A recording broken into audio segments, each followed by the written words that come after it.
I'm a retired Marine Corps Lieutenant General. I served 35 years on active duty. I was a career Foreign Service officer working for the State Department, representing the United States around the world for 35 years. I'm a retired Navy Rear Admiral, and I commanded an aircraft carrier strike group on the West Coast. I'm a retired senior Foreign Service officer with 32 years of experience in the U.S. diplomatic service. I also served with the U.S. Army in Vietnam with the 5th Special Forces Group and the Military Assistance Command Studies and Observations Group, and I worked as a police officer for 8 years. I personally, and I imagine many Americans, have felt betrayed by Donald Trump and his actions during his presidency and even up until today. I was a career diplomat, which means that I worked for Republican and for Democratic presidents.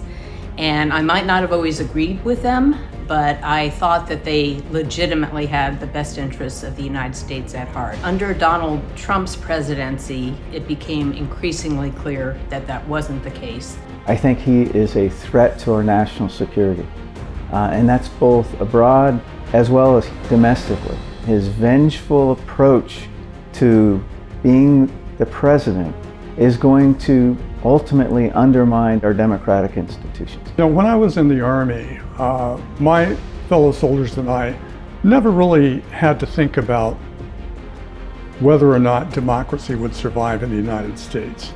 It was a bedrock principle of the country, it was a bedrock principle of our society and our culture. We never had any doubts about the commitment of our leaders to democracy. It was simply a given. With Donald Trump, that was clearly no longer the case.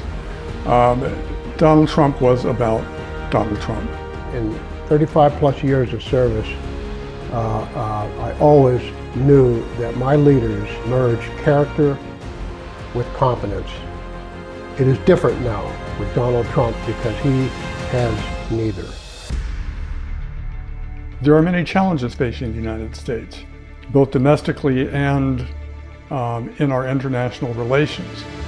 Conflict may be in the future, and you want somebody in the White House who, as a basis of judgment, puts the country first. Kamala Harris and Tim Walz, as a team, have both the character and the competence to lead our country for the next 4 years.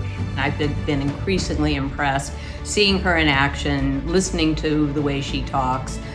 She's been part of an administration that has done really, I think, amazing things in terms of restoring the United States' credibility internationally. She has spent the last decade immersed in understanding the challenges that our country faces, first as a senator, and now she just had 4 years sitting through situation room briefings, small Oval Office discussions. When we look at her commitment to law and order as a prosecutor, her activities as vice president, I think it's very clear that she understands the role of law and order in this country. She's thoughtful, she's serious, and she clearly has the best interests of our country at heart. She will be an excellent commander-in-chief.